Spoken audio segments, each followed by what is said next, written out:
That's giving some southern states some breathing room, but mixed emotions here. It's almost a stay of execution. And part of it, what that frustrates me is here you have the greatest country on earth that, we have to rely on a COVID era policy to enforce our immigration system. It's completely broken. Republican Congressman Tony Gonzalez of Texas on Fox News. Chief Justice Roberts is giving the Justice Department until Tuesday afternoon to respond. North Korea threatened Tuesday morning to take bold and decisive military steps against Japan. The rogue regime slammed Tokyo's adoption of a national security strategy as an attempt to turn the country into an aggressive military power. Japan announced that strategy several days ago in its determination to have counter-strike capability against rising threats from China and North Korea. America's listening to Fox News. Come try Guam's original Chamorro restaurant with Pica's Best 5 years running. Mezcla Chamorro Fusion Bistro. Experience Chef Peter's candied salmon over scallion coconut rice, octopus to nectat, Chamorro platter, and their award-winning gourmet hamburgers. Or if you're looking for something healthy, try their keto-friendly menu. Come and enjoy Mezcla's half-a-day service at their Hagåtña and Grand Plaza Tumon location. Call their Hagåtña location at 479-2652 for reservations. All three stations, all three morning shows. Thanks to all the listeners for Pica's Best, Choice Broadcasting has swept the top three best radio stations. The Point, Boss 104, and Star 101. Top three radio personalities, Kyle Mandapat, Ray Gibson, and Daryl Lizava. Put the power of Pica's Best to work for you. If you're an advertiser, call 671-888-7346 for information, rates, and packages. And let us get your message out to Pica's Best listeners with Pica's Best Broadcasters. And thanks for listening to Pica's Best. An Arizona judge rules 2 out of 10 claims brought by former Republican candidate for governor Kari Lake can go to trial. Lake is challenging her loss to Democratic Governor-elect Katie Hobbs. The 2 counts involve printers malfunctioning on Election Day and ballot chain of custody. A Los Angeles jury convicts former Hollywood mogul Harvey Weinstein of rape and sexual assault, but acquits him on some charges while reaching no decision on others. The jury hung on all counts related to 2 other accusers, Jennifer Newsom, wife of California Governor Gavin Newsom, and Jane Doe number 2, Lauren Young. They have demonstrated that empowered and courageous women are able to make powerful men accountable. Young's attorney Gloria Allred says she would retestify if those charges are retried. Weinstein already serving a 23-year prison sentence for rape and sexual assault charges in New York. Kristen Goodwin, Fox News. Tom Cruise goes high octane to thank his Top Gun Maverick fans. Tom Cruise thanked fans for choosing to make Top Gun Maverick one of this year's biggest box office hits in typical Cruise action star style by jumping out of a helicopter with a parachute on and goggles for a solo free fall dive over the ocean in South Africa. I didn't want the year to end without thanking you all for coming out to the theaters, and thank you for supporting Top Gun Maverick. Maverick became Paramount Pictures' biggest hit, having grossed a worldwide total of $1.488 billion. The Golden Globe-nominated film also marks Cruise's personal best when it crossed the $800 million marker in June of this year. Michelle Polino, Fox News. And actor Robert De Niro says he's okay following the early morning burglary at his Manhattan townhouse Monday. Police arrested a serial thief for the break-in. I'm Carmen Roberts, and this is Fox News. Check out the newest hydro and garden center to hit Guam, Crop King Hydro. We have a huge selection of plant nutrients, soils, hydroponic mediums, organic pest control pumps, plant support, tools, and so much more. Call 635-4769. 635-GROW. Open Monday through Saturday, 10 to 6 at the Dededo Satina Mall, right across from Payless and Paradise Fitness. For whatever you grow, think Crop King Hydro. Crop King Hydro. Listen to The Point anytime, anywhere on Odyssey. Odyssey is your new audio home for all the music, news, sports, and podcasts that matter to you. Find your favorite stations like The Point and discover more. Music stations, local and trusted news sources, sports talk and team coverage, plus today's biggest podcasts. Find it all on the Odyssey app. AUDACY. Santa's coming and things are looking up. Bank Pacific has rolled out Rudolph's favorite My Christmas loan with an annual percentage interest rate as low as 5.99% and up to $50,000. And with the Bank Pacific contactless Visa debit card, you can have the flexibility of using your money when you want to, where you want to. My Christmas loan, contactless Visa debit card. Let's make Christmas merrier. Member FDIC, equal opportunity lender. Credit conditions apply. Merry Christmas from Bank Pacific. Welcome to Tall Tales with Bob Klitzkie, the only show on talk radio where common sense is a lot more common. Phone lines are now open at 888-TALK. That's 888-8255. And now, The Point proudly brings you Tall Tales with Senator Bob Klitzkie. A well-regulated militia being necessary to the security of a free state, the right of the people to keep and bear arms shall not be infringed. That's a good way to start a radio show that is conservative, invites listener participation by Facebook or phone or YouTube, is oriented towards patriotism, freedom, the United States Constitution, and the Golden Rule. So if that's what you like, you're in the right place. If it's not what you like, boy, you got here just in time. And I'm still having a little trouble with Facebook here today, Jose. I've got yesterday's pretty quick. Do that refresh doohickey thing again. Yeah, I got it now. Yeah, good.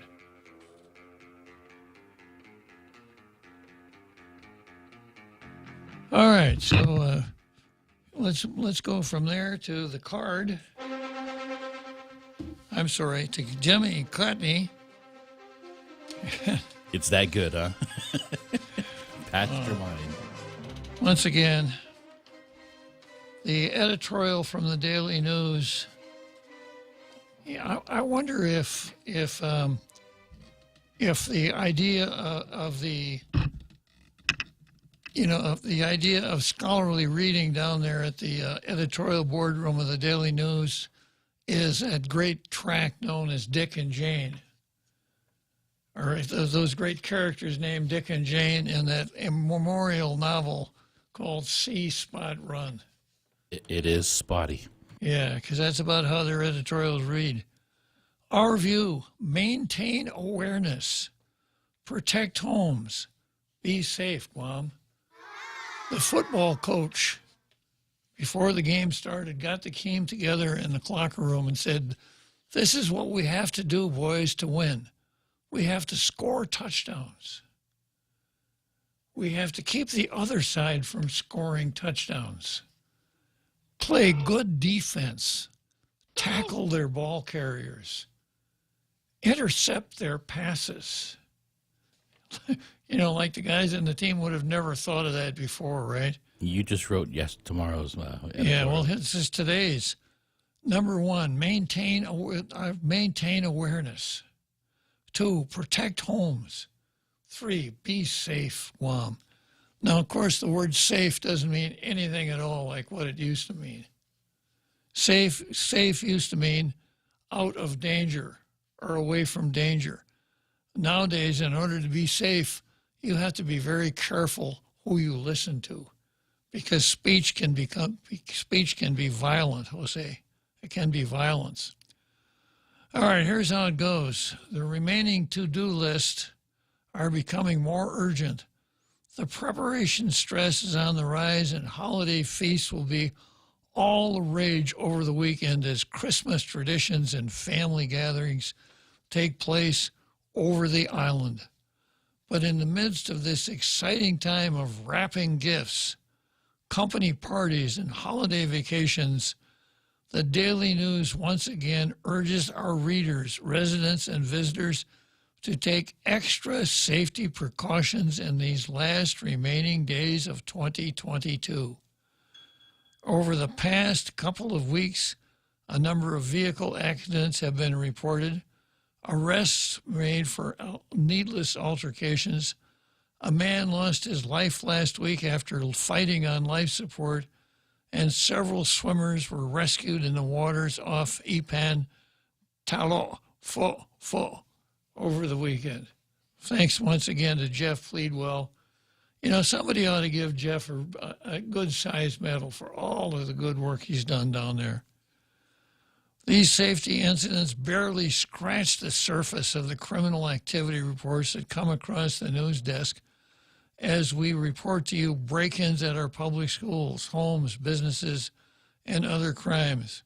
While we cannot prevent all accidents from happening, we can work together to step up our level of awareness as we go about our daily affairs and holiday preparations. I got one for you, Jose. When you're walking down the street, look around you, look ahead, look to either side. From time to time, try to figure out what's behind you. Your phone will survive if you're not looking at it every single minute of the day. And I see this all the time. You know, I go over to Payless, and there's that long hallway, covered hallway, and I'm constantly having to dodge people who aren't paying attention where they're going, but they got their phones. Yeah. By maintaining a heightened level of vigilance, we can better protect ourselves and others. Sergeant Paul Tapau, who is also the Crime Stoppers coordinator for the police department, reminds residents of the safety basics. Now, here are this. Get a pencil and a piece of paper out there in tailgater land. Here's the list. Reminds residents of safety basics. 1, locking home and car doors. Whoa. Oh, wow. I'd have never thought of that. This is going on my fridge. Jose. You know, they cut it out, the article, and put it on the fridge? I should, yeah. Put one in my wallet, take a picture of it and put it on my phone so I can look at it when I'm walking around. Yeah, that's number 1. Number 2, being aware in parking areas. Now, some people think that a parking area is a place to test out your what police officers call evac driving. Special driving, fast and quick turnarounds and all that kind of stuff, right? Okay, safeguarding inflatable yard decorations. If you have inflatable yard decorations, safeguard them. Don't let anyone approach your inflatable yard decorations with needles, pins, sharp nails, and the like, as the items are often reported stolen throughout the season. Tapau also urges shoppers and residents to plan their shopping routes. Shop with a partner. Be observant and take notes to assist police in investigations should the need arise. There's just over a week until we welcome 2023 and all that's in store for Guam. Let's look out for our friends, neighbors, and fellow shoppers as we do our best to protect our families, homes, and businesses during the busy holiday rush. I got my blue pencil right here, Jose. I don't know why. I just don't know why. Do you know anything now that you didn't know before? They did forget something. What was that? Don't enter strange red Jeeps. Yeah. Don't ride in strange red Jeeps late at night. Yeah. And if you're going to go out for Chinese food, make sure you park your car crossways in front of the restaurant. Just stay safe.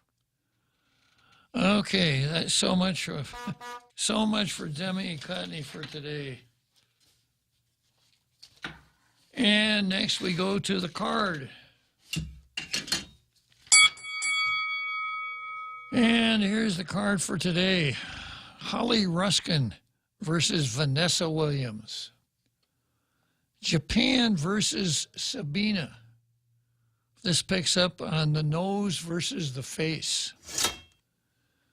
More Puerto Rico versus the Hope Commission. Will Castro versus his friends. And I'm going to spend a little time on the Stringer Bell rule. And I talked about Nestor versus standing rules yesterday. I guess I don't need to go into that today. I've got Pacific Island Times versus corruption. That's a lot of good stuff there. And then farther down the card, I've got the Feds versus Jack Dorsey, FBI versus free speech, Virginia Tech versus the First Amendment, Wichita State versus biology, Kenyon College versus education, Dave Sablon versus pro-abortion Catholics. And, of course, I always start out with Paul Zerzan versus systemic racism. I think everybody understands the drill. The rice is actually orange. But woe be to the person who publicly says, that ain't red rice, that's orange. Because the narrative says it's red.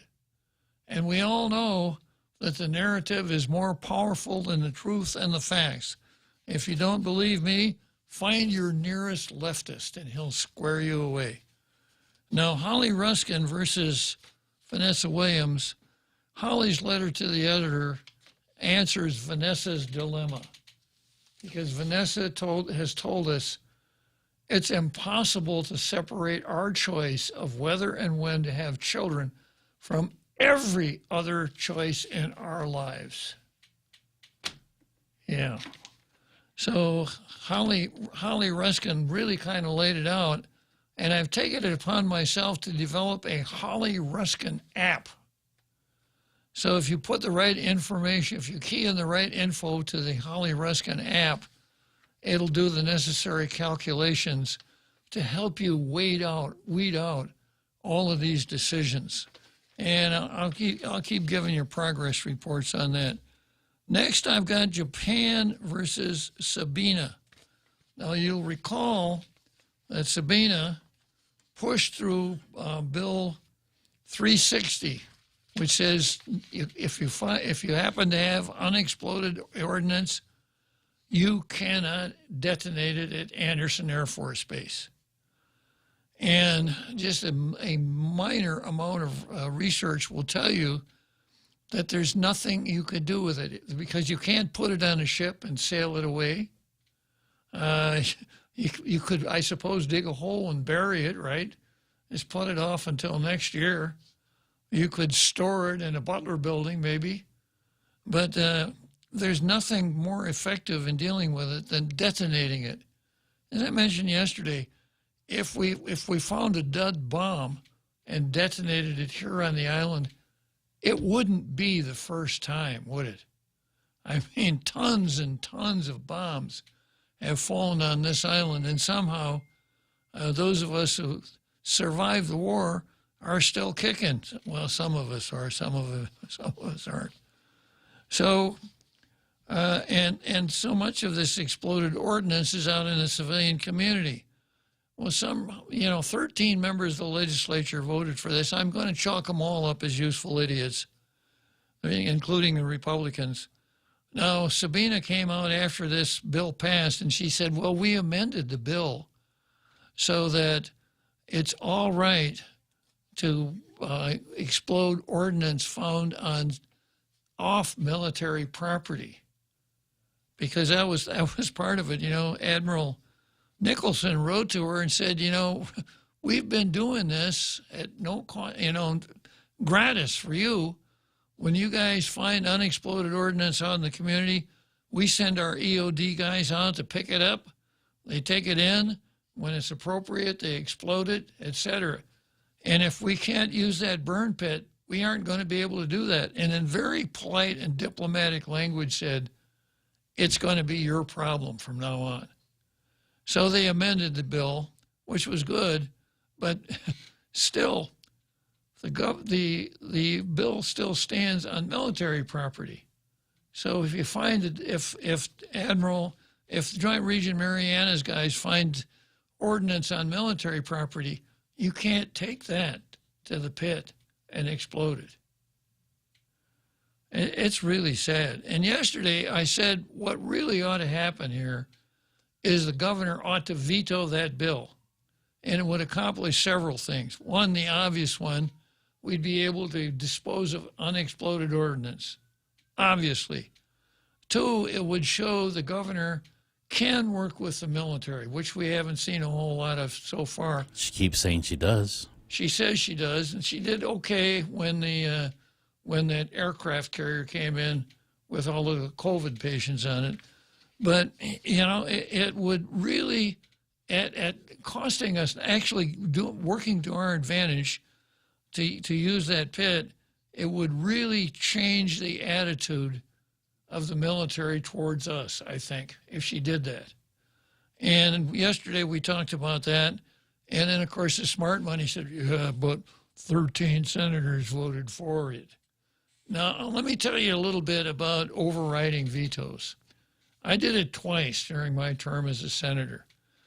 We did a bill in the 27th, or excuse me, the Democrats did a bill in the 27th that ended the judicial wars. You remember the war between the Superior Court and the Supreme Court? The Superior Court actually was calling all of the judicial shots at the building, etc. And the Supreme Court was treated sort of like a redheaded stepchild.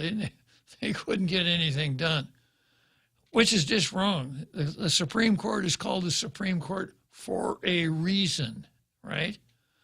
Now, finally, that was straightened out in the Organic Act, but the 27th, we passed a bill making it clear what the hierarchy was at the judiciary. We sent that bill to Governor Camacho. Governor Camacho vetoed it and sent it back. Now, I voted for the bill, and I voted for the override. Same story on moving the compiler from the legislative branch to the judicial branch. The compiler was non-functional at the legislative branch. You know, in order to find out what the law was, you needed a footlocker full of books. You needed blue books and yellow books and green books and loose pieces of paper. And still, you hadn't really completed your research until you called Charles Troutman and asked him what the law was. So this bill moved the compiler away from the legislature, away from us, to the judiciary, and the compiler is one of those parts of the government that really, really works well. It does an outstanding job. Go to the website. The website works. Everything's there. It's current. It's up to date. Jerry Cepeda does a really fine job there. So once again, it was vetoed.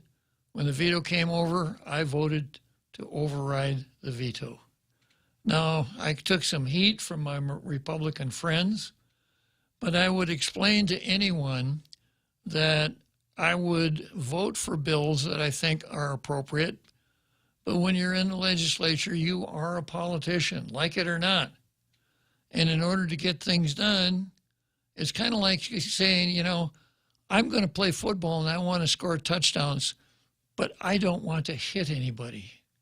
I don't want to have contact with anybody. Can we do it that way? No, we can't do it that way.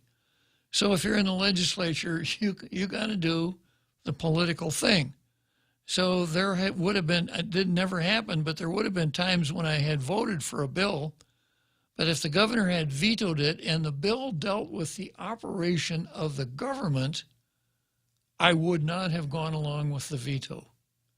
I mean, with the override, because I think you need to show a certain amount of deference to the governor when it comes to the operation of the executive branch. And there are other reasons why a senator would vote for a bill but not go with the override. So just because 13 senators voted for the bill doesn't mean that they'll also vote for the override. And then look at it this way. the governor doesn't veto, and all these good things happen. If the governor does veto, and only 9 go with the override, it destroyed everything that I just talked about. It doesn't build that goodwill with the admiral. It doesn't show that we can work together on the military buildup, which we got to work together. We got to work together. Well, you can't work together all by yourself. It's just not going to work. There's another political capital that's being gained here, and that's looking good in front of a certain special interest group, knowing that a bill potentially will be vetoed. Exactly. Kind of like the Heartbeat Act. Yeah, and you know, it kind of gets into passing. You know, that's an important part of. It's a gamble. Well, yeah. You know, it's kind of part of the game of, you know, I want to make sure I know where this goes, because sometimes I don't want this bill to pass because this group doesn't want it to pass, but this other group does want it to pass. So I don't know if I want to vote no or not. And then when I see that the bill's not going to pass, then I can vote yay. I can vote to pass the bill. All of these things kind of work into the calculations. But my fondest desire is that the governor does not veto this bill. Okay, now next in this saga here is on the card is Japan versus Sabina. Let's take a short break and we'll go to Japan right after the break. Choice Broadcasting introduces their unbeatable lineup of morning shows. Hands down winners of Guam's morning radio battle. Daryl Lizama grooves his way through Boss 104 playing Guam's favorite classic hits. Morning mouth Ray Gibson shakes the cage on 93.3 The Point. And now, we are proud to announce the Morning Blender with Kyle Mandapat, mixing it up at sunrise on Star 101. If you're an advertiser trying to reach the most valuable ears, we've got the shows that listeners have been tuning into for decades. One call gets all three. 671-888-7346. That's 888-REIO. Santa's coming and things are looking up. Bank Pacific has rolled out Rudolph's favorite My Christmas loan with an annual percentage interest rate as low as 5.99% and up to $50,000. And with a Bank Pacific contactless Visa debit card, you can have the flexibility of using your money when you want to, where you want to. My Christmas loan, contactless Visa debit card. Let's make Christmas merrier. Member FDIC, equal opportunity lender. Credit conditions apply. Merry Christmas from Bank Pacific. Welcome back to Tall Tales with Bob Klitzkie, Guam's single voice of reason. Call now, 888-TALK. That's 888-8255. So here we go. This is a story that I picked up from Stars and Stripes. And it's by Matthew Burke and Keisha Koja, or Koja-san. And the title is Unexploded World War II Anti-Tank Rockets Close Construction Site at Marine Base on Okinawa. Camp Foster, Okinawa. Japanese specialists removed 4 pieces of World War II-era ordnance discovered last week at a construction site in the vicinity of a high school on this Marine Corps base. The unexploded rounds presented no danger to Kubasaki High School, nearby housing or traffic, according to Marine Corps posts on social media, which stated the radius of concern for unexploded rounds was about 450 feet. The Marine Corps recommended a further site survey after members of the Japan Ground Self-Defense Force removed the anti-tank rockets Friday. Japanese explosive ordnance disposal technicians, I'm reading this again, Japanese explosive ordnance disposal technicians working with their Marine counterparts took the M6 series 60mm anti-tank rockets to a prefectural storage facility in Yomitan, a ground self-defense spokesman told Stars and Stripes Monday. The shoulder-fired bazooka rounds will be detonated at a later date. The spokesman said removal of the 15 by 4-inch rounds went forward without any trouble.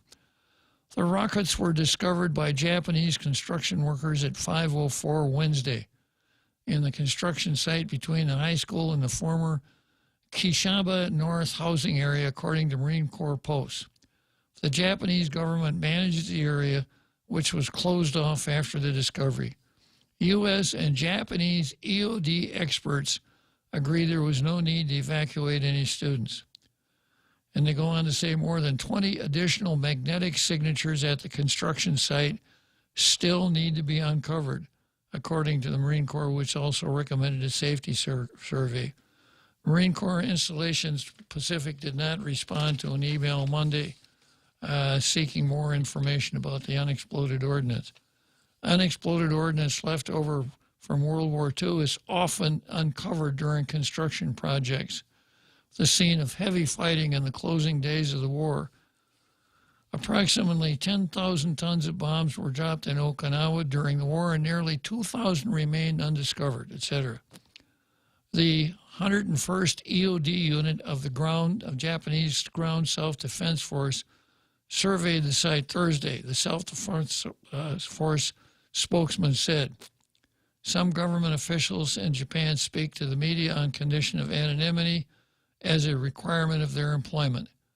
The EOD technicians waited until the students and staff were dismissed," so on.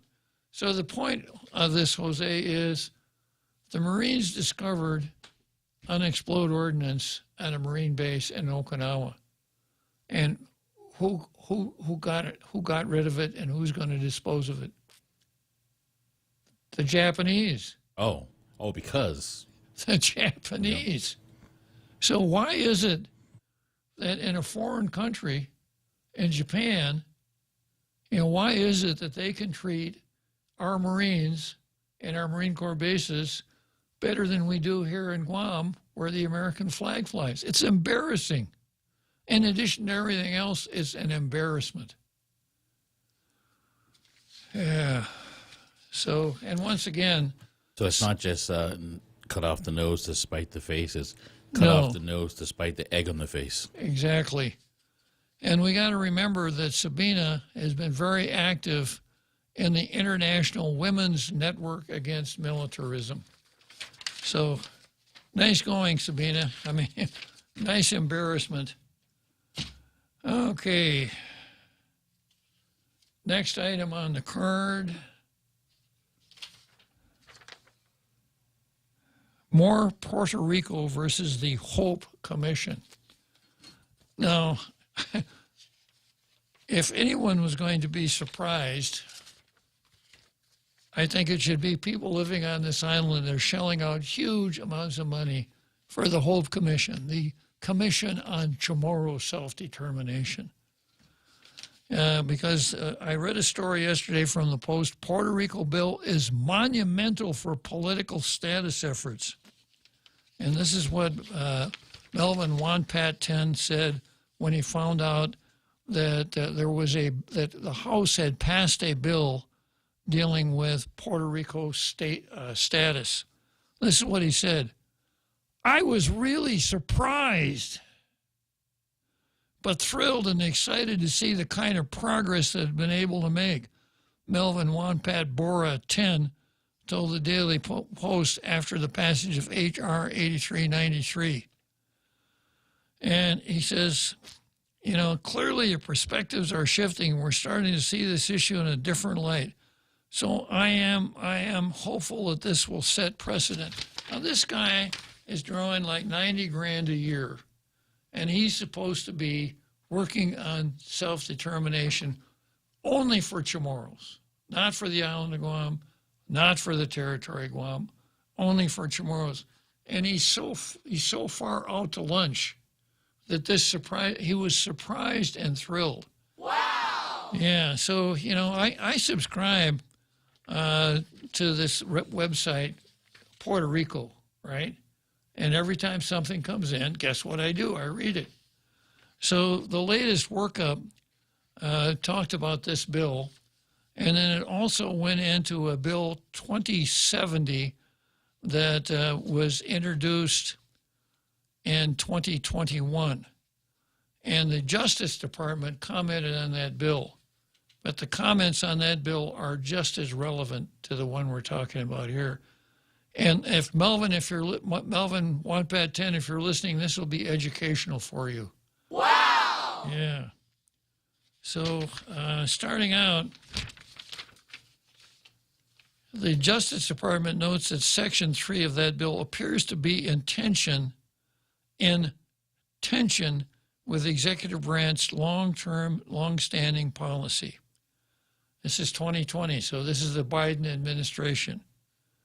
To enable Puerto Ricans to determine their preference among options for the island's future status that are not incompatible with the Constitution and basic laws and policies of the United States.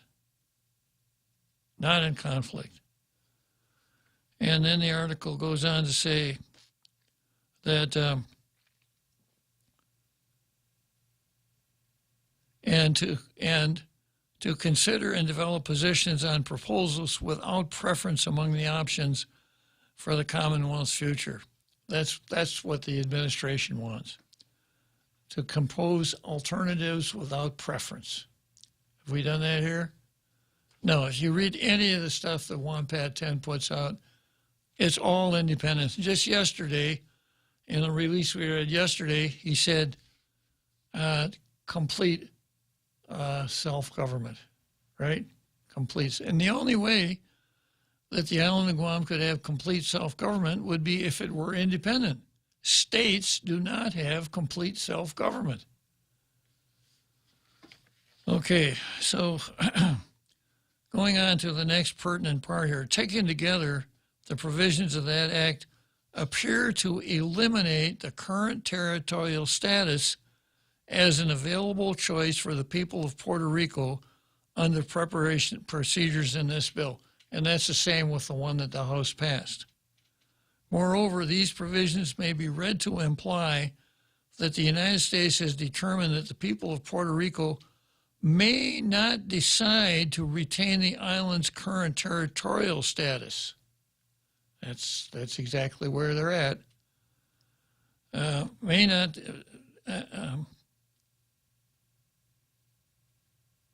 departing from the executive branch's long-standing view that Puerto Ricans should determine for themselves the future status of the island. Not Melvin Wampat 10. The desire of the people of Puerto Rico to change status or to establish for some period of time, they have chosen no change in status. And that's us. You know, we have chosen no change in status. Now, of course, Wampat 10 is sitting there saying, yeah, because of the Davis case. And, of course, he's absolutely right. Funniest thing, you know, you don't find identity politics getting you very far in this particular quest.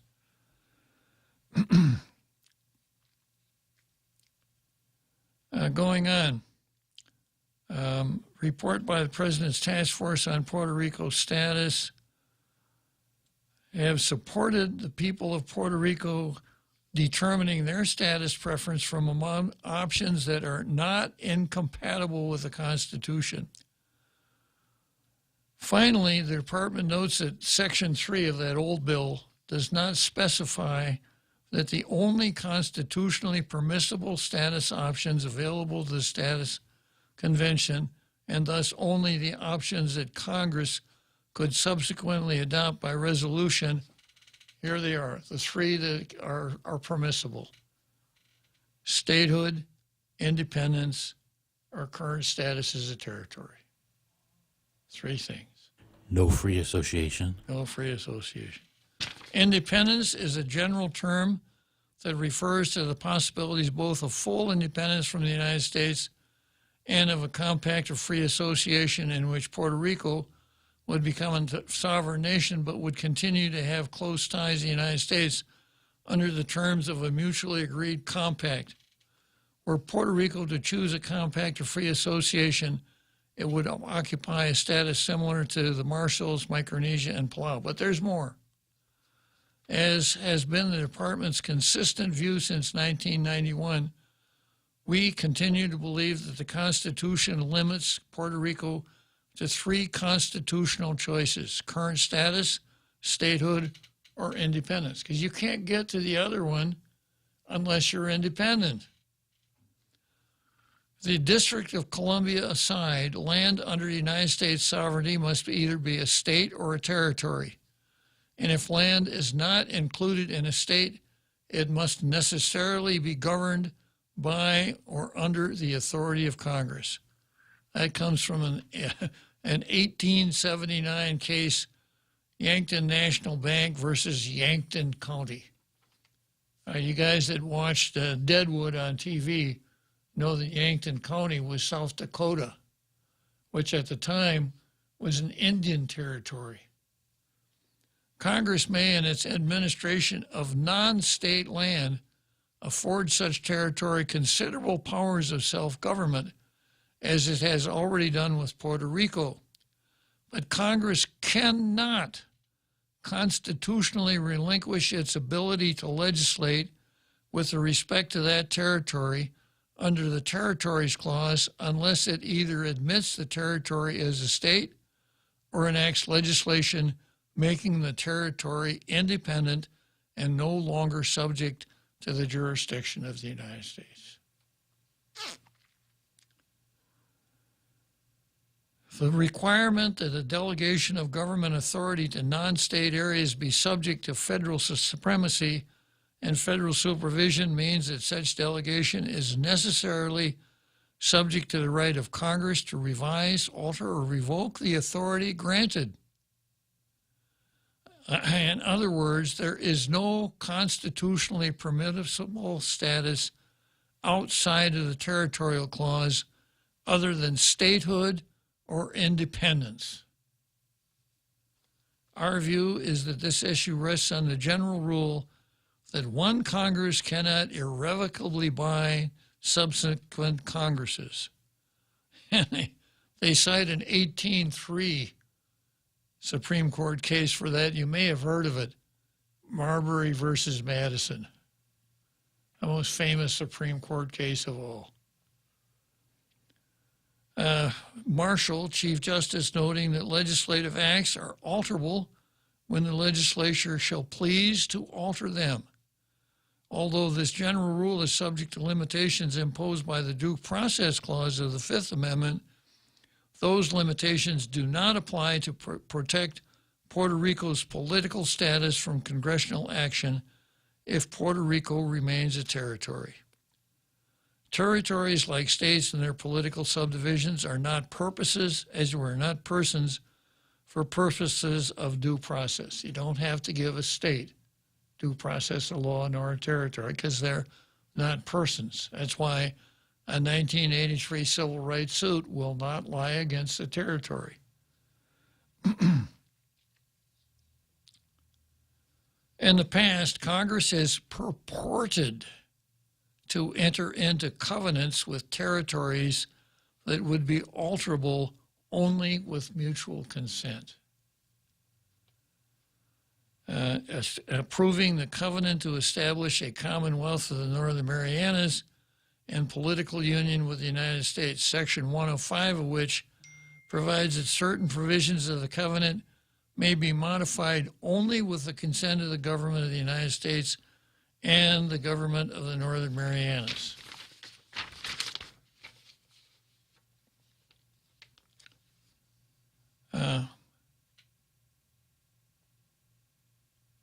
And there's a section that's including a prefatory clause providing the articles of the compact would forever remain unalterable unless by common consent.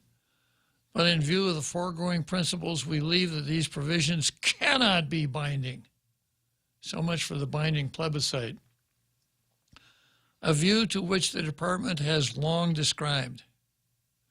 We note, in addition, that the principle of a current Congress not being able to bind future Congresses would also apply to any compact of free association entered into with Puerto Rico if Puerto Rico were to choose that type of independence. As a matter of our domestic law, such a compact would necessarily be revocable or subject to revision by subsequent acts of Congress. citing Medellin versus Texas, a 2008 Supreme Court case, which holds a later in time federal statute supersedes inconsistent treaty provisions.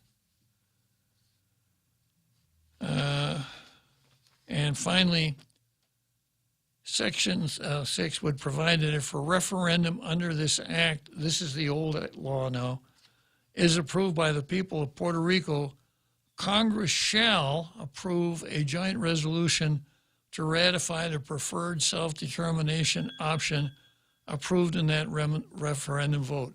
Remember what I was talking about, a binding vote? Maybe binding on Puerto Rico, but that's all.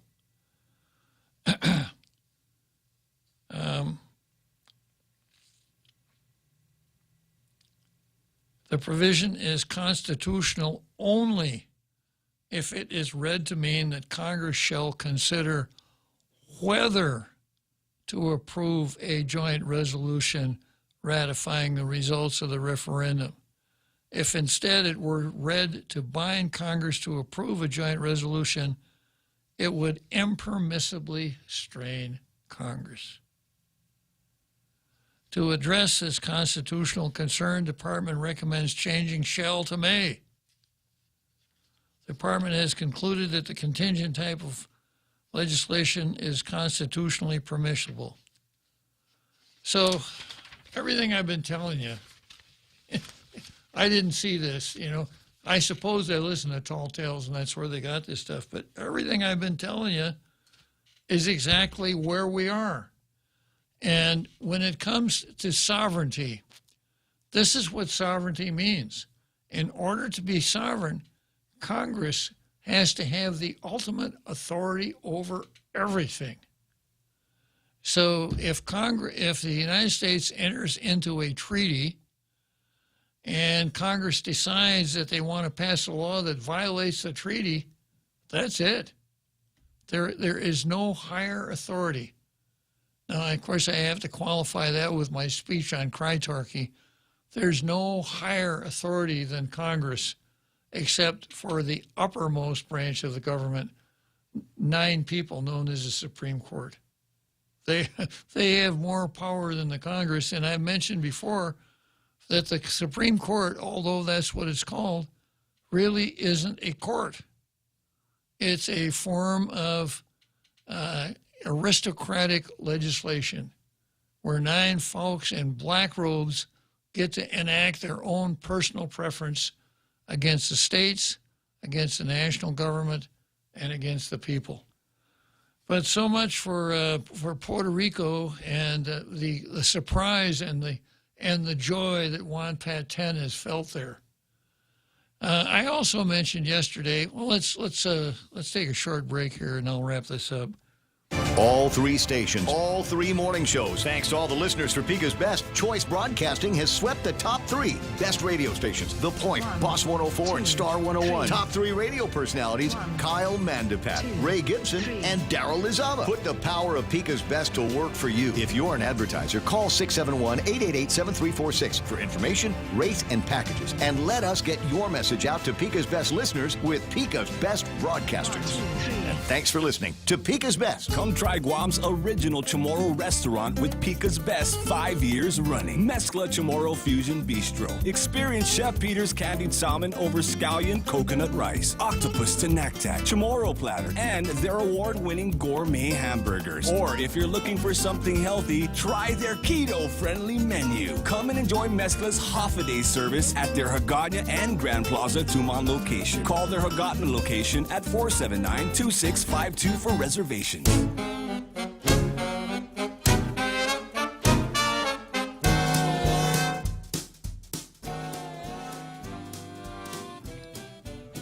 Yeah, so yesterday I mentioned that I would like to see Puerto Rico become a state. And I'm saying that even though I know it means 4 more members, Democrat members in the House, 2 Democrat senators, 6 electoral votes for the Democrats. 1, I think that if Puerto Rico were brought into the American family It may take a few years, but they would figure out that the Democrats really aren't on their side. That the Democrats are on the side of the Democrats, and that's it. 2, Puerto Rico has the size, the means, etc., to become a state. Guam doesn't. 3, I just think it's the right thing to do, and it's time to do it. I'd like to see it happen. 4, it would really be good for the remaining territories, the Northern Marianas, Guam, American Samoa, and the U.S. Virgin Islands, which are all really, really small islands. They'd probably fit in downtown San Juan, Puerto Rico. Not really, but I mean, they're so much smaller than Puerto Rico. Puerto Rico is, I've been there. It's a big island. They have a lot of people. It's very well developed. At least San Juan is very well developed. A lot of really interesting places to go, etc. And I think tremendous economic potential under certain circumstances. But the fact that we are lumped in with Puerto Rico really works against us. The one reason, if Congress wants to do anything for the, quote, territories, yeah, but man, you know how much that would cost in Puerto Rico? You know, cost-wise, we'd be a footnote. Puerto Rico would be a major column, right? So we would be much better off on our own, wising up and understanding that we're not going to be states and that we're not going to be independent, and that what we need to do is work with the national government to work out the best possible situation that we can for unincorporated territories. Don't even talk to me about the insular cases, which, if overruled, would mean we'd become an incorporated territory, no self-determination, none of the other stuff we enjoy, etc. So, Melvin, it's time. If you're going to do this stuff, it's time you learn what the hell you're doing, and don't let a story in a newspaper come as a surprise to you. Why start now? Yeah, why start now after all these years, right? Yeah, the sunk cost factor. Okay, next I've got a long story or a long article here that ran in the Post. And frankly, I don't quite know what to make of it. I hope the Post does a follow-up on this. And guess what it deals with? It deals with ancestral land.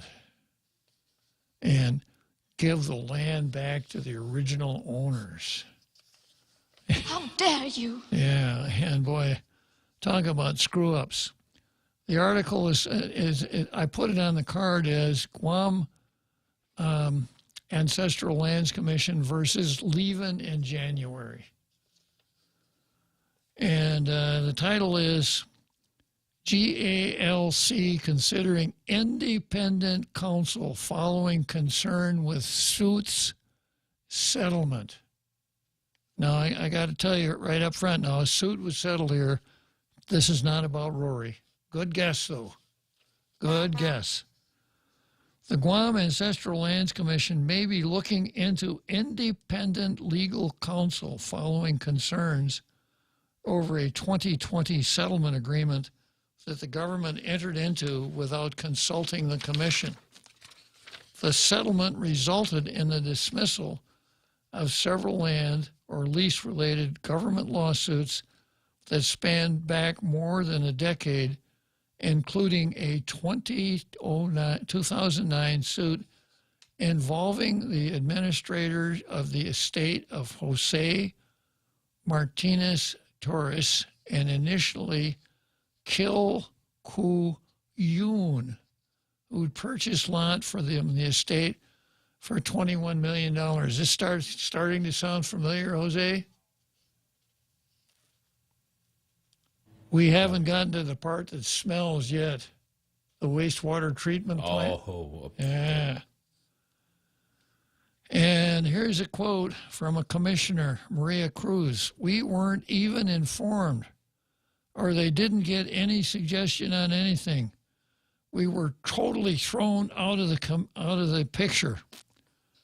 Despite what commissioners may have believed, the Office of the Attorney General was not representing the Ancestral Lands Commission in the 2009 case and could not represent the commission due to a conflict of interest, according to a memo on the matter. At the Wednesday meeting, Ancestral Lands Commission Director John Birch. Now, you'd think a guy with a name like John Birch would be an arch conservative, right? You don't know who the John Birch Society? Society, yeah. Yeah, back in the days of Barry Goldwater. The John Birch Society, rocked rib, hard right conservatives. At Wednesday's meeting, GLAC Executive Director John Birch stated that he could not find anything in the law restricting the commission from hiring independent counsel. However, Assistant Attorney General Nicholas Toft, the Attorney General, the OAG attorney for GALC, recalled that in 2005 or 2006, then Attorney General Douglas Moylan, poised to return to office next year, filed a suit to prevent line agencies from having their own attorneys unless provided by law. So one would think that Birch is probably a tailgater because he's not gauging his comments on what the law says, Jose. He's gauging his comments on what the law doesn't say. Yeah. Now, we've seen this one before. Yeah. Toff said he needed to look up the ruling and provide the decision to the commission. But in the same meeting, Toft also stated that there may be times the Ancestral Lands Commission's interests are not in line with the government of Guam, and the commission may need counsel more independent than the one supplied by the AG. The issue may be something to include in future legislation, such as the proposed reform measure for the GALC land bank. Now, you remember that one. That's where we take taxpayers' money and give it to people who were pre-condemnation owners of land that never were able to reoccupy their land. So we got to pay them for that if that land bank thing goes through. All right, going on here. The settlement was intended to avoid further litigation and any associated costs. I told you Rory wasn't involved. Maybe they consulted with Warren Wolf on this one, Rory's chief negotiator, and that's what Rory said. We got to remember the Port 7. All right, let's take a short break for the big halftime show here.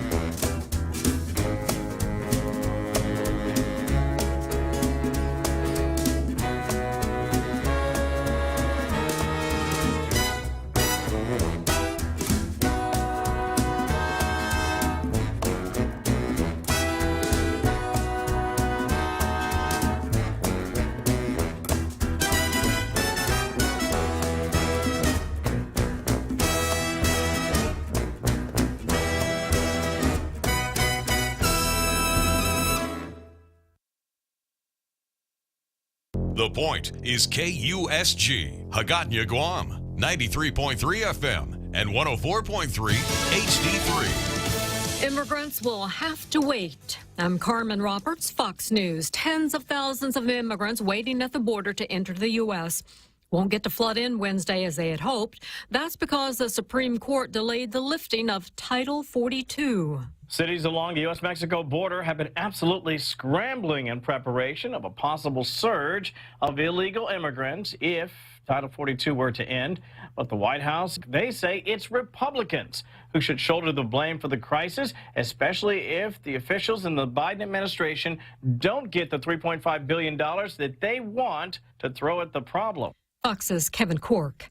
The House committee investigating last year's Capitol riot says there's plenty of evidence former President Trump committed crimes. Select Committee Chairman, Democrat Benny Thompson, says former President Trump must be held accountable beyond the power of Congress. Accountability that can only be found in the criminal justice system. The January 6th committee concluded its final public session approving criminal referrals to the Justice Department for former President Trump and associates on 4 crimes, including assisting an insurrection. Maryland Democrat Jamie Raskin also says 4 members of Congress, including Republican leader Kevin McCarthy, should face ethics committee sanctions for ignoring subpoenas. On Capitol Hill, Jared Halpern, Fox News. An Arctic blast is pushing across the country this week, making for some frigid holidays. Winter storm advisories are already up in the Pacific Northwest.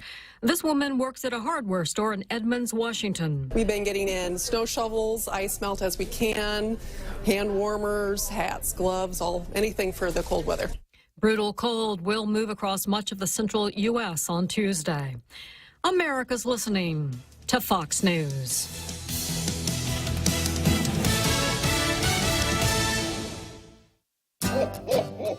Santa's coming and things are looking up. Bank Pacific has rolled out Rudolph's favorite My Christmas loan with an annual percentage interest rate as low as 5.99% and up to $50,000. And with the Bank Pacific contactless Visa debit card, you can have the flexibility of using your money when you want to, where you want to. My Christmas loan, contactless Visa debit card. Let's make Christmas merrier. Member FDIC, equal opportunity lender. Credit conditions apply. Merry Christmas from Bank Pacific. Come try Guam's original Chamorro restaurant with Pica's Best 5 years running. Mezcla Chamorro Fusion Bistro. Experience Chef Peter's candied salmon over scallion coconut rice, octopus to naktak, Chamorro platter, and their award-winning gourmet hamburgers. Or if you're looking for something healthy, try their keto-friendly menu. Come and enjoy Mezcla's half-a-day service at their Hagåtña and Grand Plaza Tumon location. Call their Hagåtña location at 479-2652 for reservations. A legal showdown is set for Tuesday in Illinois as the state tries to become the first in the nation to end cash bail. Illinois' Safety Act, approved by Democrats that would end cash bail for most crimes, faces its first legal challenge in court in Kankakee in one of 58 lawsuits filed by Illinois' state's attorneys that's since been consolidated into one, who call the new law that goes active January 1st violations of Illinois' Constitution, the single subject law, the separation of powers, and being unconstitutionally vague amid law enforcement agencies' warnings of irreparable harm. Illinois' Governor, Democrat J.B. Pritzker, saying the elimination of cash bail is about fairness. A judge will rule on the challenge before the new year. Jeff Manasso, Fox News. Ukraine's preparing for more attacks after Russian forces rained down missiles on the capital city of Kyiv on Monday. Ukraine says 5 of a total 35 Iranian-made Shahed drones evaded air defense, damaging critical infrastructure, injuring 3 people, and leaving 3 Kyiv districts entirely without power. This on the same day that Russian President Vladimir Putin met with his regional ally, Belarusian President Alexander Lukashenko. Russian soldiers conducted drills as Ukraine prepares for the possibility of Belarus entering the war directly or again allowing Russia to attack Ukraine from the north. Fox's Nate Foy in Kyiv. A judge in West Virginia sentences a former school counselor to 25 years in prison for exploiting girls through Snapchat. Prosecutors say that 43-year-old Todd Rotze, who worked at Pinch Elementary School, posed as an 18-year-old boy to connect with several minors. Rotze pleaded guilty to child pornography charges in June and admitted to convincing girls to send him explicitly sexual videos. Carmen Roberts, this is Fox News. Pacific Points is turning 2 years, and we're giving away 2 million points. Imagine what you could do when you win up to 2 years worth of free Shell fuel, Foodies products, or rebates on your IT&E bill. Receive entries into our monthly and grand prize drawings when you sign up for Pacific Points. Earn and redeem points at Shell, Foodies, and IT&E when you refer your friends, and more. Go to PacificPoints.com for details and see more ways to enter. Pacific Points. Do more, get more. All 3 stations, all 3 morning shows. Thanks to all the listeners for Pika's Best, Choice Broadcasting has swept the top 3 best radio stations. The Point, Boss 104, and Star 101. Top 3 radio personalities, Kyle Mandapat, Ray Gibson, and Daryl Lizava. Put the power of Pika's Best to work for you. If you're an advertiser, call 671-888-7346 for information, rates, and packages. And let us get your message out to Pika's Best listeners with Pika's Best broadcasters. And thanks for listening to Pika's Best. Listen to The Point anytime, anywhere on Odyssey. Odyssey is your new audio home for all the music, news, sports, and podcasts that matter to you. Find your favorite stations like The Point and discover more. Music stations, local and trusted news sources, sports talk and team coverage, plus today's biggest podcasts. Find it all on the Odyssey app. AUDACY.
So another great halftime show here. Jose, as is his usual custom, will tell you how you, too, can see your own picture on the Tall Tales Rogues Gallery. Go ahead, Jose. Absolutely, Bob. You can go get your I'm a Tailgater t-shirt by clicking on www.thepoint.gu. Go to the link with the t-shirt and the beard. Order your t-shirt. Take a selfie in your t-shirt. Send that selfie with you in the t-shirt to the WhatsApp, the Points WhatsApp at area code 671-797-8255. And we will place you on the Rogues Gallery. Yeah, and we'll be glad to see you there. It's a pretty select group, but I think anybody who's out there in an international radio listening audience could qualify. Okay, I'm going to go back here to the Guam Ancestral Lands Commission versus leaving in January. And I left off with a sentence that dealt with the settlement agreement that was entered into, settling a claim for, quote, ancestral lands, or also dealing with ancestral lands that surprised the members of the commission. And no, Melvin Bora wasn't a member of the commission. Surprised as easily as he is, he wasn't there. And the fact that they're settling doesn't necessarily mean that Rory's involved or Warren Wolf, the fixer. So the article goes on to say the settlement was intended to avoid further litigation and any associated costs. Quote, the named parties, in order to avoid further litigation and the anticipated costs and expenses associated with herewith, now desire to compromise, settle, and resolve the Superior Court litigation to the extent of the parties' involvement therein, and to release, discharge, and terminate any and all claims which may exist or may have been brought against one another in the Superior Court litigation, the settlement stated. That's cut out of the settlement. The settlement also contained a provision against holding a press conference, publishing a release, or taking other steps to comment to the media about the settlement. What do you think of that? Very interesting. Very suspicious. Very suspicious. Yeah. That's it, even more specific. Yeah, so the Attorney General sued somebody. We're not quite sure who. They decided that they'd settle the case but nobody's supposed to know about it. Yeah, that's even going Rory one better. Rory takes the opposite approach.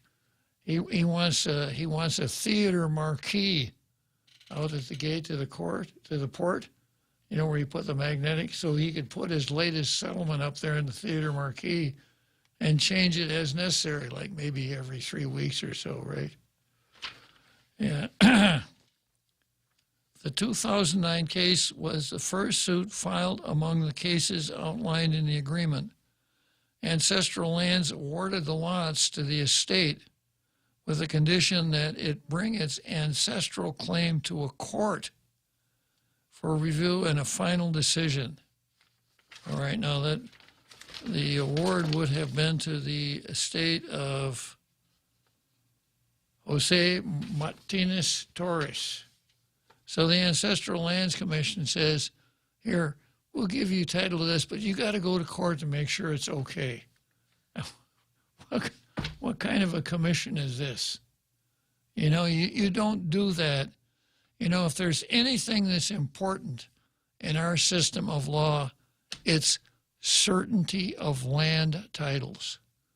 If you don't have certainty of land titles, commerce grinds to a halt in a heck of a hurry. So it's just amazing. And it seems like I vaguely remember this in the dark recesses of my mind. I thought it was pretty strange at the time. The 2000 case was the first suit filed among the cases outlined in the agreement. Ancestral Lands awarded the lots to the estate with the condition that it bring its ancestral claim to a court for review and a final decision. The government alleged that the estate's attorneys drafted a deed without that condition. Now, who do you suppose signed the deed that the attorneys for the estate drafted? The Ancestral Lands Commission.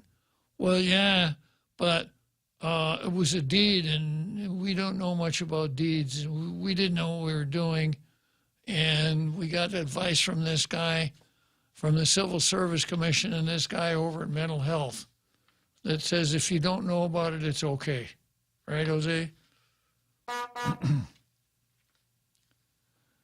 Ancestral Lands did not have legal counsel at the time, and as commissioners looked back on the case Wednesday, their discussion noted that the commission was overwhelmed with the information and representations that were made to it. And this whole thing was stood up. I said, this is not a good idea.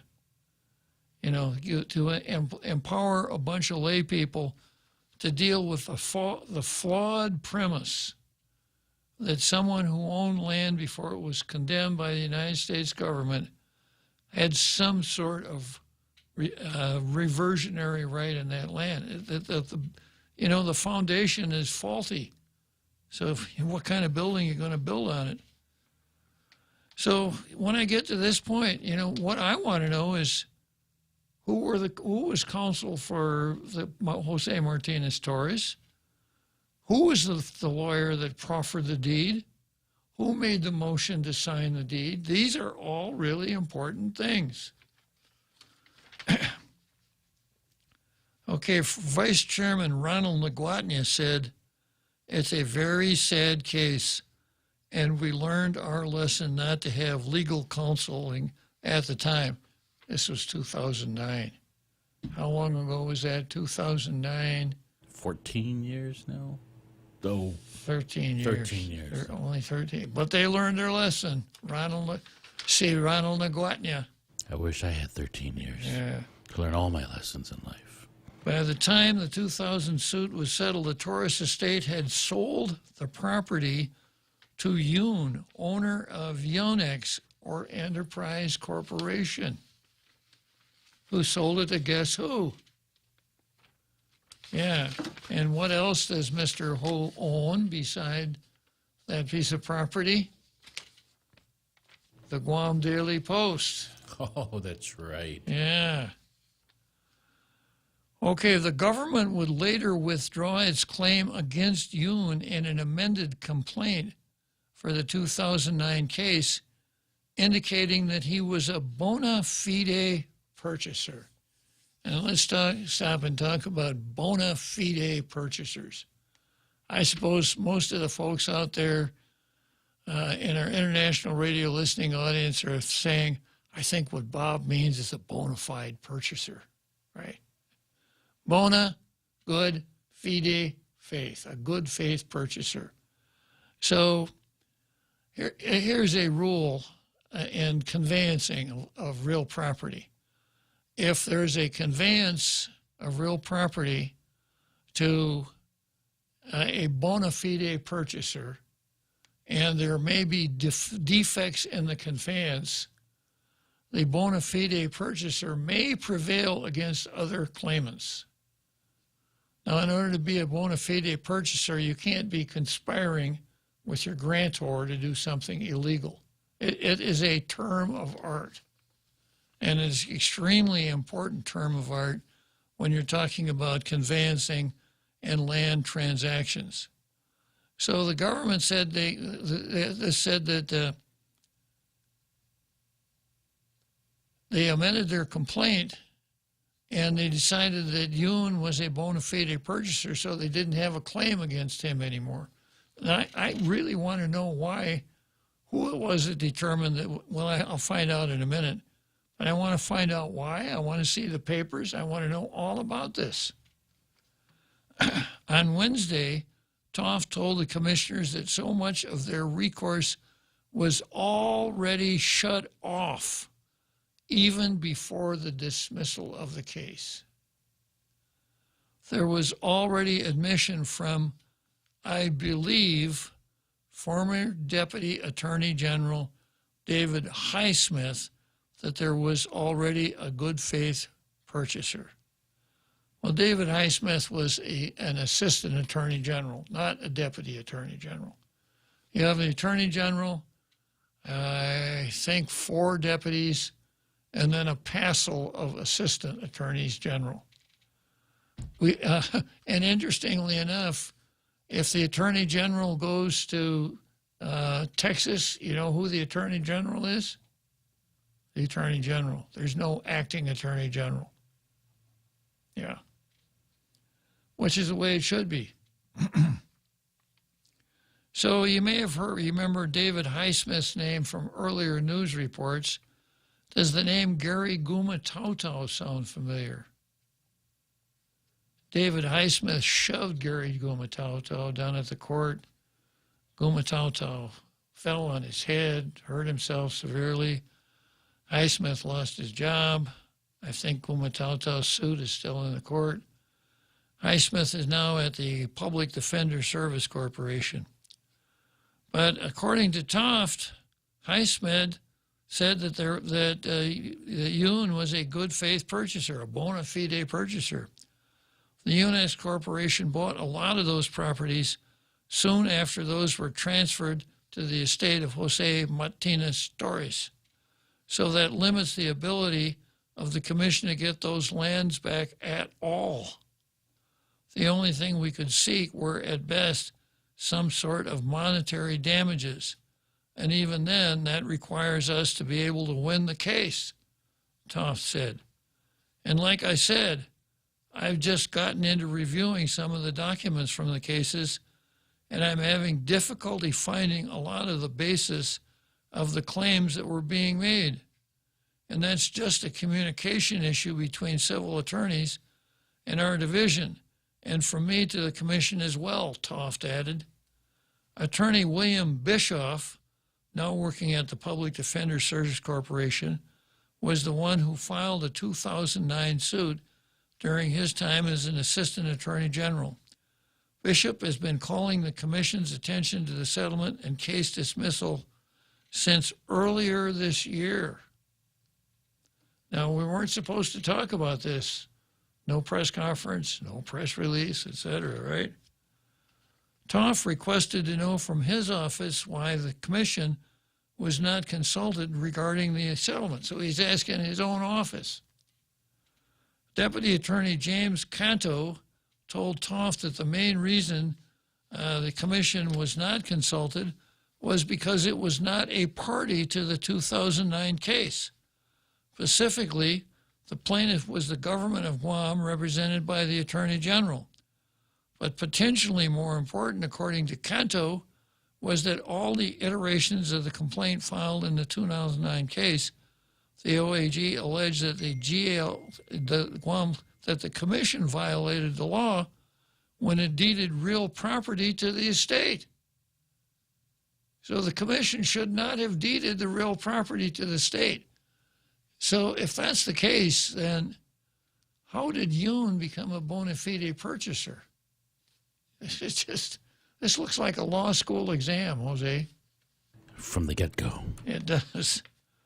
In fact, on December 26, 2007, the Attorney General filed a motion to amend the government of Guam's answer to the complaint in a related case in order to name the commission as a defendant so that the AG could sue the commission for its allegedly illegal act. The OAG later withdrew that motion, Kanto stated, concluding that it would have been an unethical conflict of interest to represent the commission in light of allegations the OAG made against the commission in the 2009 case. Yeah, now going through this so far, you know, if I could accompany the reporter the next time he interviews these people, you know what my question would be, Jose? Go ahead. Who's on first? Because it looks like the guy... What? I don't know. That's our shortstop. What's on second? Because it looks like the same guys that wrote up that routine from Abbott and Costello designed all these transactions, right? Who's suing whom? I'm picturing this corkboard filled with string and push pins everywhere. Exactly. Going across the room. Yeah. And good luck following it. Or there's this guy working on kind of like a mechanical model. You may have heard of him. Rube Goldberg. Oh yeah. Yeah. It would have been an unethical conflict of interest to represent the commission in light of the allegations the OAG made of the commission in the 2009 case. So it looks like the commission needed its own lawyer from the get-go. First of all, not to do something illegal, and then after they did something illegal, to defend them. This whole thing is just flawed. There's nothing, you know what they ought to do? They ought to come in there with a blowtorch and burn it all down and start all over, just like the Chamorro Land Trust Commission. You know, I worked as a plumber's helper one summer right after I got out of the Marine Corps, and I got to work with a lot of building tradesmen, masons, carpenters, plumbers, et cetera, and they used a term that I never forgot: snake bit. And when a job is snake bit, it means no matter how hard you try to fix it, it's not going to get fixed. So you're better just tearing the whole thing out and start all over again. Release the termites. That's what snake bit means. And this, if anything was snake bit, it's right here. The commission addressed the memo during a meeting in November. Birch called Kanto's statements disturbing. Oh, my goodness. Wow. Disturbing. I wonder if they had a glass of water on the table so he could take a sip of water when he found himself being disturbed by Kanto's statement. Kanto's an interesting name, too. You know what Kanto means? Verse. Like song verse? Yeah. Oh, yeah, that's right. Kanto, yeah. A cantor or counter sings the verse. Yeah. And Chamorro, Canton Chamorro, nice, Chamorro music. And clever sports writers will use it to mean innings. He smacked the ball to Wayland Avenue. Or wait a minute. Let me rephrase that. The Chicago Cubs double play combination back when I was a Cubs fan, Roy Smalley was the shortstop. Wayne Terwilliger was the first baseman. Phil Cavaretta, was the second baseman.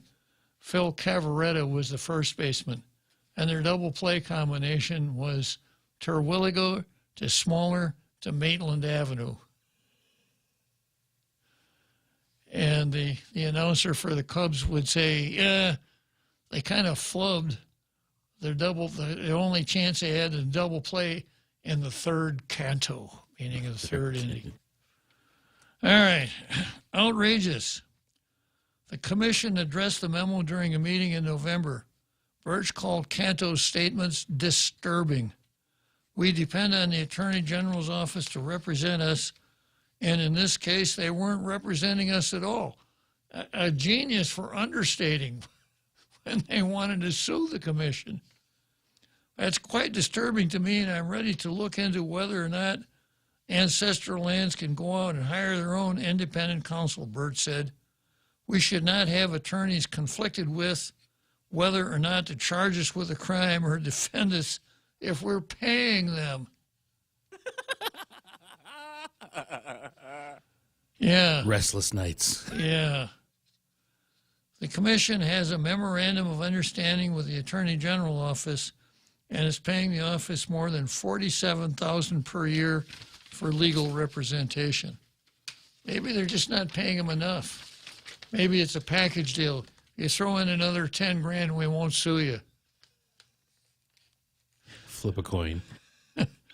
Bishop also attended the November meeting and said it was outrageous that Canto's memo stated he was alleging that the commission broke the law. A lot of hurt feelings there at that meeting, right? Obviously, the allegation in the case was that you guys were deceived by the lawyers for the estate. They reiterate 2 or 3 times here the allegation that I was alleging you guys broke the law.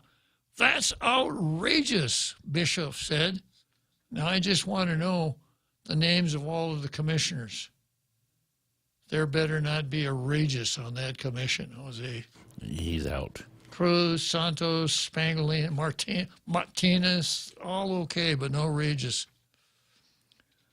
Toff stated last Wednesday that it did not appear that the commission did not appear the commission was not a party. Did not appear the commission was not a party to the 2009 case based on briefings. Did not appear it was not a party means they were a party. Did not appear that the commission was not a party. Double negative makes a positive, Jose. Well, I think we were kind of led into thinking we were on the plaintiffs. We were the plaintiffs on this action. I'm relying on the litigation department to handle that. So when I get updates, I should have probably been double checking to see what exactly the claims were. Does anybody really want to get involved here, or are we all too busy? Commission Chairman Ronald Eklevea indicated that the board always believed they were a party in the case because they issued the deed and provided instructions to the private estate. And then, throughout the years, settlement offers, said Eklevea, who also took exception with the timing of the agreement, which was around the height of the COVID-19 pandemic. You can't do stuff like that during the lockdown. Whoever filed the banner did not include, I don't know what he means, filed the banner, did not include the commission as a party, Toff said. Not to echo before, but I think this just reiterates the need. This is Toff. Now, this is the Attorney General, Assistant Attorney General assigned to the commission. Not to echo before, but I think this just reiterates the need for the commission to have its own attorney, not me. What is it that one of Clint Eastwood's favorite, most famous sayings, with that cigar draped out of the corner of his mouth. Man's got to know his limitations. Toff said that there were various issues working against the commission from the beginning of the matter, and the only thing to do is learn and move on. Yeah, just shut the prim, shut the commission. Let it go. Money. Let it go. The biggest lesson, I think, is that there are times when the government's interest and the commission's interest are not aligned, and the necessity for independent counsel is needed. Toff said, you see the results of what happens when it's not. You see the results of what happened when a commission is so far out of it that they convey title to somebody and say, take it to court and see if it's okay. Now, I didn't make any of this up. The name of the show is, in fact, Tall Tales. But I'm just reading what's there in the Post. I did not make any of this stuff up. Frankly, as creative and imaginative as I am, I couldn't have made this stuff up. I'd have to put this in my too hard file. It'd be too hard for Tall Tales to come up with a story like this one. Wow. Okay.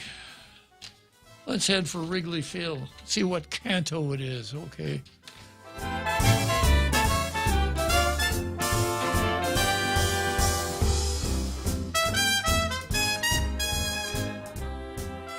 Come try Guam's original Chamorro restaurant with Pica's Best 5 years running. Mezcla Chamorro Fusion Bistro. Experience Chef Peter's candied salmon over scallion coconut rice, octopus to naktak, Chamorro platter, and their award-winning gourmet hamburgers. Or if you're looking for something healthy, try their keto-friendly menu. Come and enjoy Mezcla's half-a-day service at their Hagåtña and Grand Plaza Tumon location. Call their Hagåtña location at 479-2652 for reservations. Joyce Broadcasting introduces their unbeatable lineup of morning shows. Hands down winners of Guam's morning radio battle. Daryl Lizama grooves his way through Boss 104 playing Guam's favorite classic hits.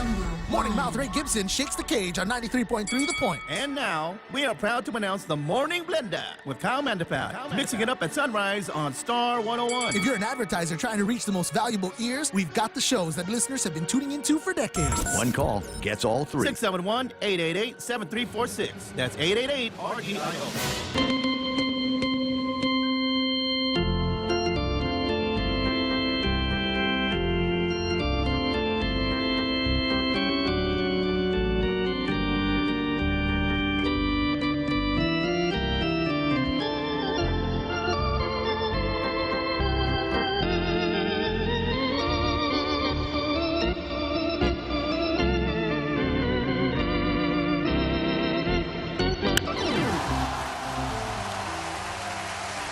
Yeah, Wrigley Field in Chicago, the seventh canto, Jose. The seventh inning stretch. So we're all standing up and stretching out here in the center field bleachers. There's 2 more innings to go on Tall Tales for today. I'll be heading for Churchill Downs pretty quick, but before I do, I've got Will Castro versus his friends. And this is a story that ran in Candid. And I'm going to start out by reading a series of texts that are included in the article. Somebody named Kay Kent says, is there an official application for FFR stimulus? Will Castro, no. Will Castro, tomorrow it'll be released. Kay Kent, good morning. Thank you for including Bank of Saipan in the Boost program, and we've got a lot of exposure since then and a long line today. Now, the Boost program in Saipan, Boost is an acronym. I can't remember what it means, but it's to give money to businesses, what it amounts to. The Boost program. Okay, so good morning. Thank you for including Bank of Saipan in the Boost program. We've got a lot of exposure since then and a long line today. Will Castro, yep, I know. And then Will Castro again, I don't forget my friends. John has been good to me in the past. John Arroyo, president of the Bank of Saipan. So, and now I met you. I got your back. That's a text between those two. Now, the article says a series of text messages between former Guam Senator Will Castro and a Bank of Guam employee appears to show Castro awarding of federal funds to the bank because of his personal relationship with the bank's president, John Arroyo. Castro is Governor Ralph Torres's chief of staff and one of the three officials who determines which applicants to the Building Optimism and Opportunities for Stability Together, or BOOST, program receive grants. Bank of Saipan, according to the documents subpoenaed by a joint investigative committee of the CNMI House of Representatives, received the highest amount granted thus far of 241 awardees and more than 4,000 applicants, $250,000. Arroyo is also from Guam. Castro is testifying before the committee today in response to a subpoena. He claimed not to have a personal relationship with Arroyo when asked by the Joint Committee Chairwoman Selena Roberto Bobauta. That was before the committee published a series of November 18, 2022 text messages between Castro and Bank of Saipan's Karen Kent, probably Clark's sister. Kent, thank you for including the Bank of Saipan in the BOOST program.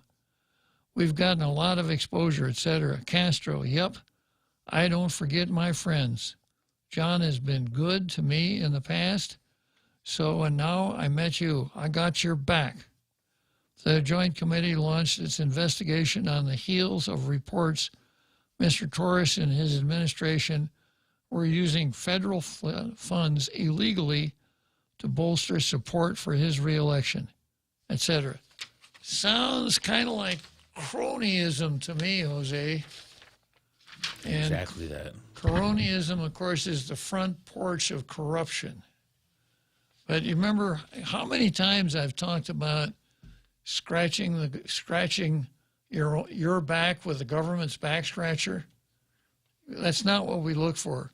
Scratching somebody else's back with a government back scratcher is even worse. And my theory is that public officials should act in accordance with their duties under the law, and there has to be a way of preventing them from just achieving their own personal desires with the government's authority. What is this? John is always good to me, and I'm going to pay him back, right? So that's point number one. Now I'm going to go to the Stringer Bell rule. Stringer Bell was one of the characters in a TV series called The Wire. Absolutely one of the very best things that's ever been on TV. It was fiction, but it kind of picked up on a 6-episode reality TV program called The Corner. And The Corner was about drug dealing, druggies, drug dealing, etc., and the lower end of Baltimore. And it dealt with gangs and the whole thing. And The Wire kind of picked up on that. The name of the show came from the fact that in the beginning, this group of cops got a warrant allowed them to tap a couple of drug dealers. So they were picking up all kinds of stuff off their wiretap. And it was really, really well done. It was not a bang, bang, shoot 'em up type show. It was very well done. And one of the characters was a guy named Stringer Bell. And Stringer had, higher ambitions. He was going to school, studying business. He was trying to run his dope business like a business, And one of the things that happened in one of the shows, they were talking about something kind of complicated, and one of Stringer's henchmen started to write things down. And Stringer said, "Hey, And I can't use everything Stringer said. This was cable TV, not broadcast TV quality. Stringer said, when you're involved in a criminal conspiracy, you don't write things down. So I guess Will never watched The Wire and is unfamiliar with the Stringer Bell rule. And write things down. Text, of course, counts as writing things down. So, you know, everything I see in the Northern Marianas should be a vaccination for us, because everything they've done up there has blown up in their face. You know, they were all going to be multimillionaires based on that casino, right? And the casino is a shambles. It just went to hell. How many politicians were bought? We don't know. Then we got stuff like this. The governor is facing criminal charges. He was impeached. And every time you see the news from Saipan, it's the same old thing, only worser. And then the latest news is that the FBI is now tooling around the Bank of Saipan with John Arroyo leading the tour. So, you know, we need to watch this carefully, and we need to promise ourselves we're not going to do this stuff, if we haven't already. You know, we played pretty fast and loose with a lot of that federal money already.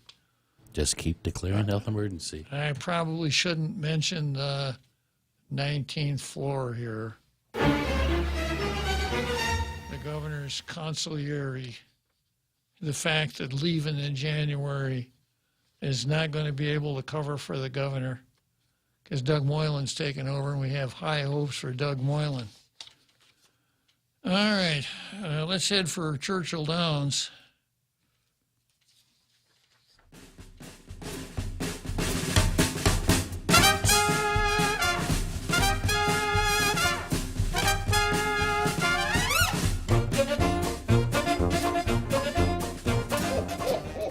Santa's coming and things are looking up. Bank Pacific has rolled out Rudolph's favorite My Christmas loan with an annual percentage interest rate as low as 5.99% and up to $50,000. And with the Bank Pacific contactless Visa debit card, you can have the flexibility of using your money when you want to, where you want to. My Christmas loan, contactless Visa debit card. Let's make Christmas merrier.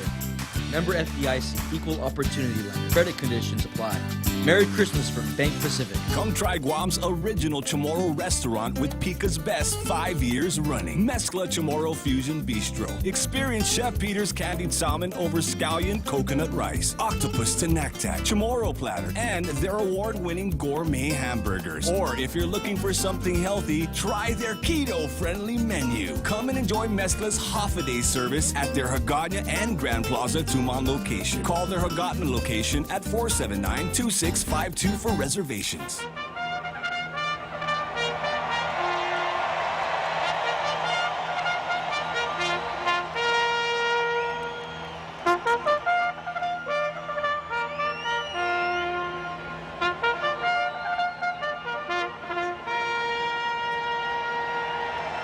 Okay, next thing I'm going to cover here is the DOJ, Department of Justice versus originalism, a Supreme Court method of interpreting the Constitution, given to us by Mr. Justice Antonin Scalia, championed by my favorite justice, Mr. Justice Clarence Thomas. And if I have time at the end of the show, I'm going to confess my hypocrisy when it comes to the Second Amendment. If I don't have time at the end of the show, I'll be kind of glad, because I don't like to confess my hypocrisy. Okay, this is an article that ran on CNN, of all places. Department of Justice says judge doesn't need to hire historian to understand Supreme Court gun ruling. The Department of Justice is advising a federal judge in Mississippi that he does not need to hire a historian to determine whether a contested gun law complies with the Supreme Court's most recent Second Amendment opinion. The highly unusual brief came after the judge, Carlton Reeves, wrote a scorching order in November, expressing his frustration with the Supreme Court's opinion issued over the summer and ordering the parties to brief him on whether he needed outside help to decipher the contours of the ruling. Instead of settling open questions in the law, the High Court's opinion last term, which explained the scope of the Second Amendment and required a newly articulated reliance on historical tradition, has spawned some confusion in the lower courts. It outraged supporters of gun restrictions and was welcomed by those who support gun rights. In the new filing, the Biden administration defended a federal statute barring felons from possessing firearms and urged the court not to hire a historian, arguing that the government should win the case without such intervention. Our legal tradition rests in a large part on the responsibilities of the parties to present materials necessary to support their legal positions, a government lawyer said in a new brief. The prospect of judges in all 94 federal judicial districts retaining a historian would be an expensive proposition and a departure from the typical reliance on the parties to provide support for their legal positions, U.S. Attorney Darren LaMarca wrote. Kind of interesting. A judge says, I need a historian. And here's what this is about. In the decision that Thomas wrote on the New York Rifle and Pistol Association versus, what's the guy's name, Borger or something like that, some strange-sounding name, Scalia said that Scalia is an originalist, and he said, Thomas is an originalist. He said that you know what the Constitution means by finding out what it meant to the people at the time that either the Constitution was enacted or the 14th Amendment was enacted.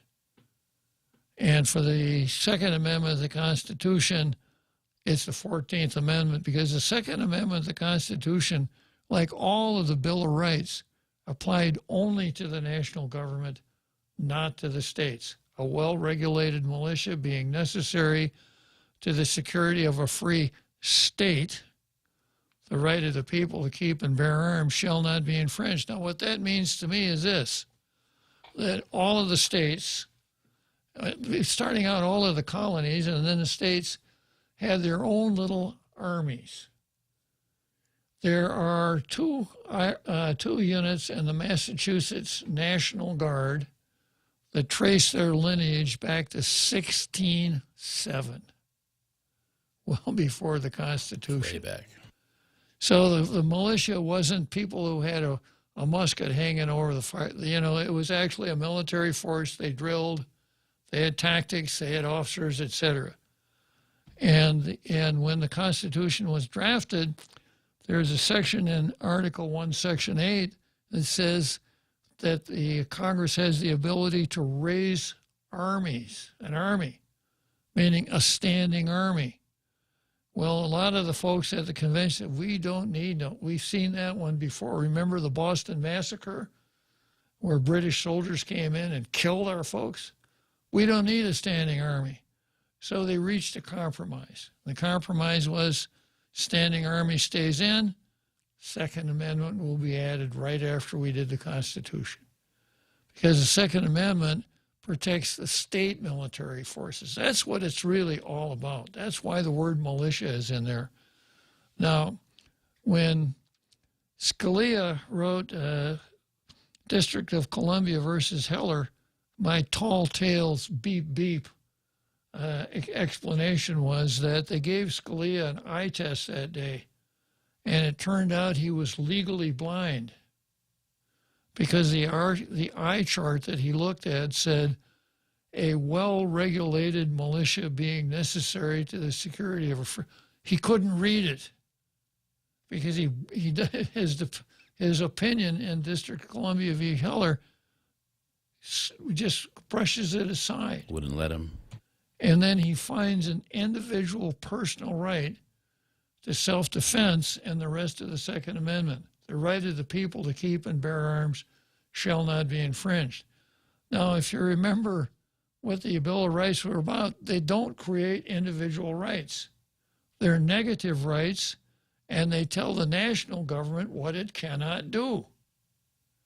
But that's the way Scalia wrote it. Now, since the District of Columbia was a defendant, the fact that the Bill of Rights only operated against the defendant was fine.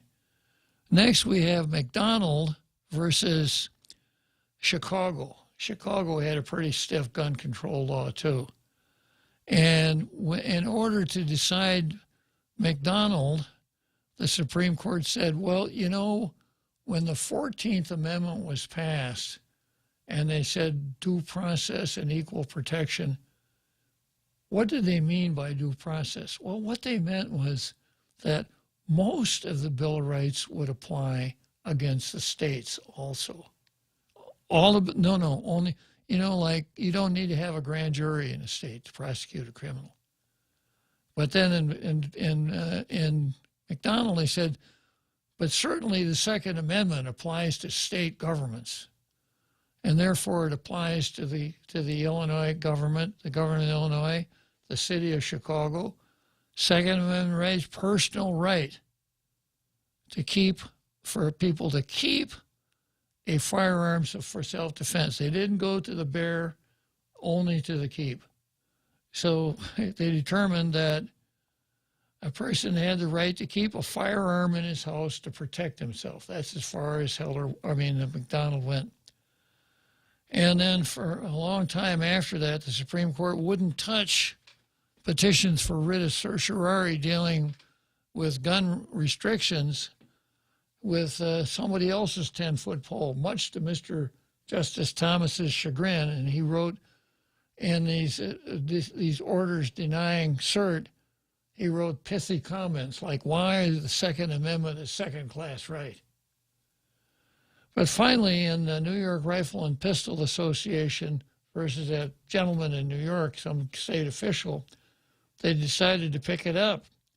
And they said that a person has the right to bear arms just like he did at the time that the 14th and the second were passed.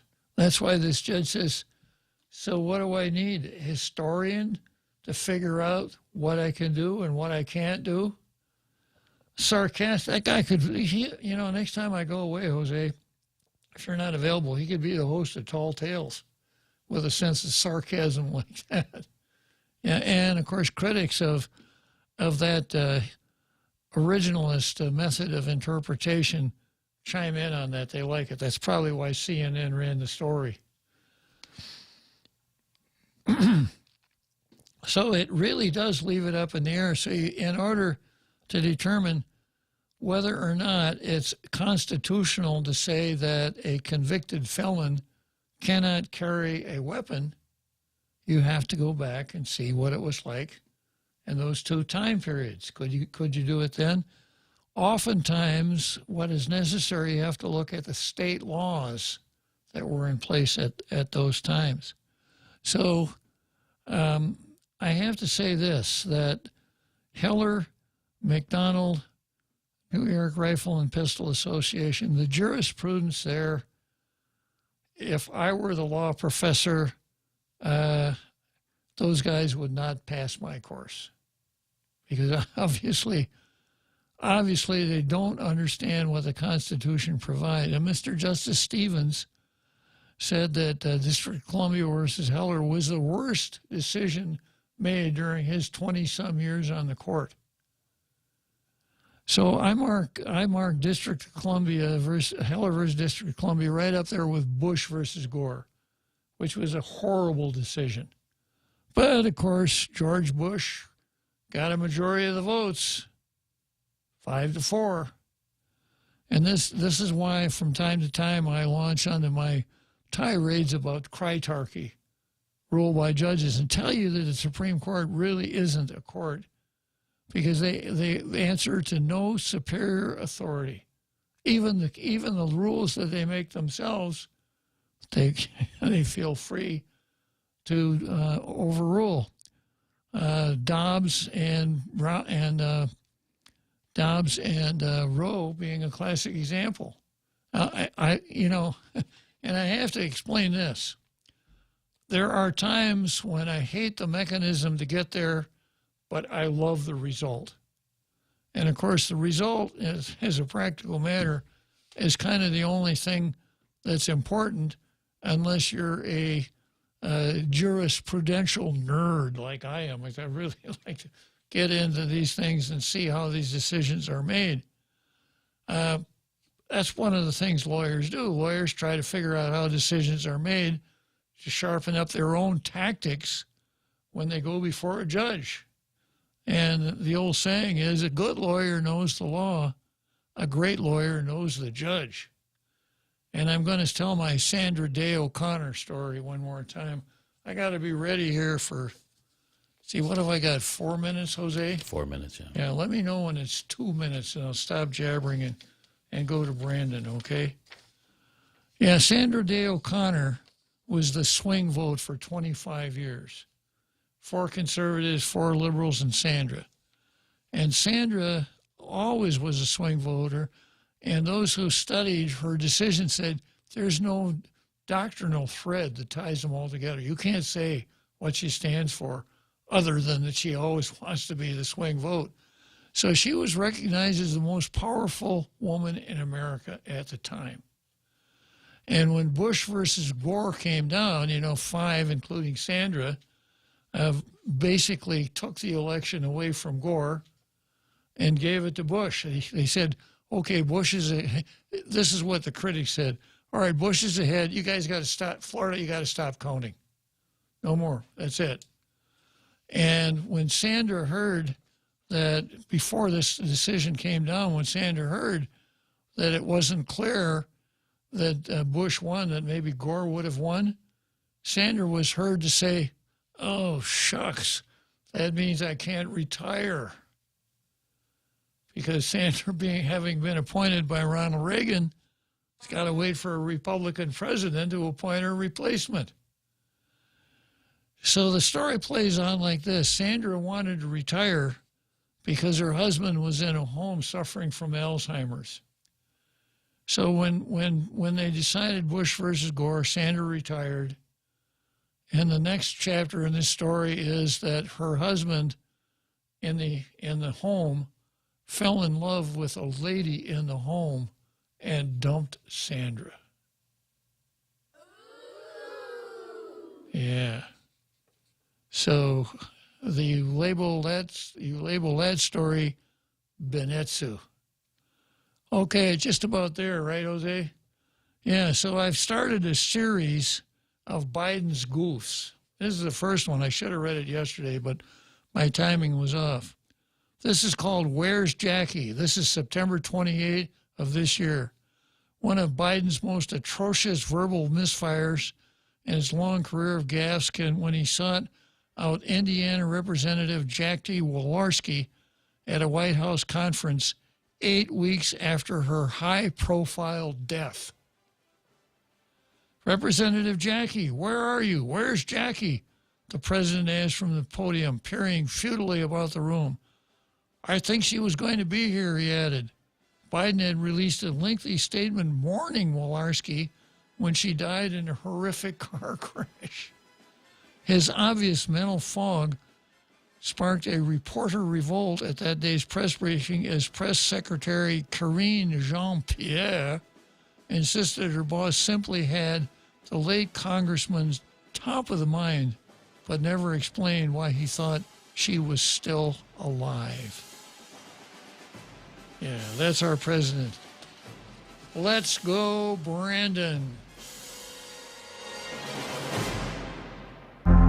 The Point is KUSG, Hagåtña, Guam, 93.3 FM and 104.3 HD3. referring him for criminal charges. I'm Carmen Roberts, Fox News.